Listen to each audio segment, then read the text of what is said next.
Assalamualaikum warahmatullahi wabarakatuh. Eh, Terima kasih atas kesempatannya untuk membuat sebuah karya yang eh, mendemonstrasikan bagaimana aktivitas saya diibaratkan setelah 3 tahun menjadi guru penggerak.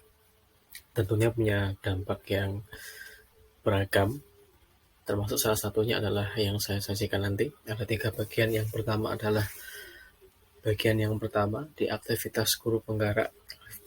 Yang pertama adalah ketika di rumah. Ya, yang terjadi di sini adalah ketika di rumah, bagaimana aktivitas saya ketika di rumah. Yang pertama adalah berpengaruh terhadap uh, mengenai cepat atau lambatnya tugas yang ada di rumah bisa terselesaikan terkait dengan tanggung jawab saya sebagai seorang suami, sebagai seorang ayah yang berada di rumah. Jadi lebih terkait mengenai kegiatan yang berhubungan dengan istri, dengan keluarga, ya, jadi adalah momennya adalah ketika di rumah. Kemudian saat berada di sekolah, tentunya aktivitas ini sangat beragam, akan saya jelaskan lebih detail nanti di bagian yang kedua. Berpengaruh mengenai bagaimana kegiatan yang lebih efektif dan beragam tentunya ketika berada di sekolah. Dan yang terakhir adalah kegiatan di masyarakat di sekitar rumah. Jadi tetap bisa aktif di sana dan meskipun kegiatan di sekolah ada pada, tetapi kegiatan di masyarakat tidak terlupakan. Bisa mengkoordinasikan, bisa mengkombinasikan antara kegiatan yang ada di sekolah dan di masyarakat.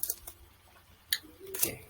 Jadi berpengaruh mengenai 3 poin tersebut ya, ketika di rumah, di sekolah, dan di masyarakat.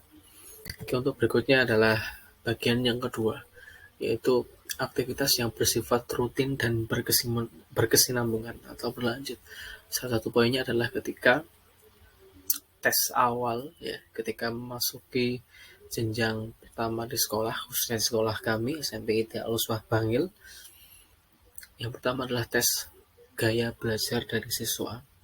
Selain dites secara psikologis di awal sebagai observasi siswa, tetapi ketika juga di awal kelas juga dilaksanakan bagaimana mengenai kemampuan siswa berpikir terkait dengan gaya belajarnya. Apakah termasuk dalam kriteria yang visual, audio, ataupun ini estetik. Tentunya harus disebut akan bagaimana mempengaruhi kegiatan seorang guru dalam melaksanakan pembelajaran di kelasnya. Tentu gaya belajarnya akan disesuaikan dengan gaya belajar dari siswa. Metode mengajarnya pun akan disesuaikan dengan metode mengajar yang paling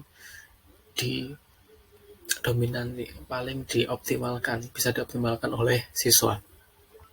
Kemudian setelah dilaksanakan tersebut adalah di bagian yang akhir, jadi di sekolah kami, dan yang mungkin akan terus terlaksana, yang momen yang saya ingat adalah mengenai kegiatan review 3, 2, 1. Apa itu 3? Itu adalah review mengenai kegiatan 3 poin yang didapatkan siswa saat melaksanakan pembelajaran mulai awal dia masuk sekolah sampai dengan pulang sekolah. Kemudian 2, mengenai 2 hal yang akan dilaksanakan oleh siswa terkait pembelajaran atau materi yang telah diperoleh tersebut.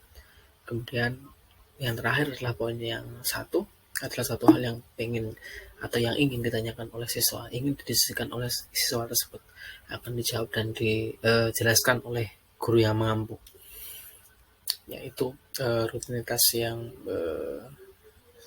selalu terus bersambung dan adalah rutinitas yang perlu dikembangkan, dan karena bersifat sudah menyangkut 2 poin tadi. Yang pertama adalah mengetahui berpihak pada murid, kemudian mengetahui bagaimana kegiatan efektif dari siswa mulai dari pagi sekolah hingga akhir. Kemudian di poin yang terakhir adalah konferensi siswa. Apa ini? Ini terkait karya mandiri siswa. Karya mandiri siswa, bagaimana yang didapatkannya, mulai pelajaran yang telah didapatkannya, kegiatan yang dilakukan tiap semester telah diperolehkan, kemudian kegiatan dilaksanakan secara mandiri, kreatif, dan inovasi dari masing-masing siswa. Tentunya masing-masing siswa punya karyanya sendiri. Nah, saat kegiatan konferensi siswa, karya tersebut ditampilkan dan ditunjukkan ke orang tua siswa. Kita saling bekerja sama dengan mengenai aktivitas anak didik, mengenai aktivitas siswa, dari sisi orang tua dan dari sisi guru, tentunya saling berkoordinasi dan berkolaborasi.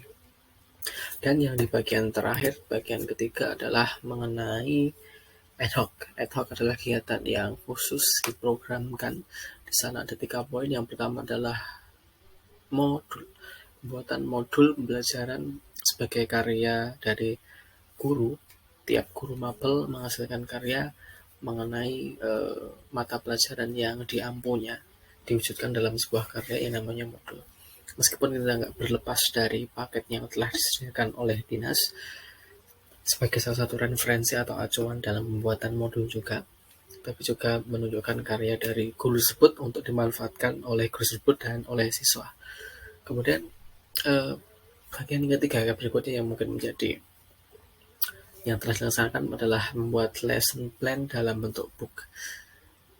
Jadi di sana isinya adalah beragam metode pembelajaran dari setiap jenis pembelajaran konsep dari masing-masing mata pelajaran. Jadi artinya apa? Jika ada misalkan dalam 1 hari guru berhalangan untuk melaksanakan pembelajaran, berhalangan untuk hadir, ada guru pengganti, pendamping yang meskipun bukan guru pengampu pelajaran, kalau di SMP ada guru pelajaran ya, tapi tetap bisa melaksanakan atau memberikan pembelajaran atau materi tersebut karena ada pegangan yang namanya lesson plan book ini. Jadi pun meskipun bukan materi yang diampu, tapi tetap bisa menyampaikan. Kemudian yang bagian paling terakhir adalah IT learning. Itu salah satu tujuan yang dalam proses perjalanan. Jadi mengenai pembelajaran yang dilaksanakan berbasis IT. Jadi bagaimana siswa bisa memprogram atau membuat aplikasi pengembangan IT didukung oleh kemampuan dari guru. Tidak hanya guru TIK atau guru IT saja, tetapi juga diampu oleh mapel lain, termasuk mapel yang saya ampu matematika. Nah, itu mengenai 3 bagian yang bisa saya sampaikan mengenai berkaitan dengan yang nilai saya dapatkan dari nilai guru penggerak yang bisa saya manfaatkan, yang kurang lebih itu kemampuan yang telah saya dapatkan dalam waktu 1 semester dan telah berjalan selama 3 tahun, ibaratnya seperti itu. Oke, terima kasih, saya cukupkan. Saya Yuda Agustama. Bagian yang terakhir mengacu dari trilogi pendidikan yang disampaikan oleh Ki Hajar Dewantara, ing Arsa Sang Tulodo, ing Madya Mangunkarso, dan Tuturi Handayani. Sekian saya ucapkan terima kasih. Assalamualaikum warahmatullahi wabarakatuh.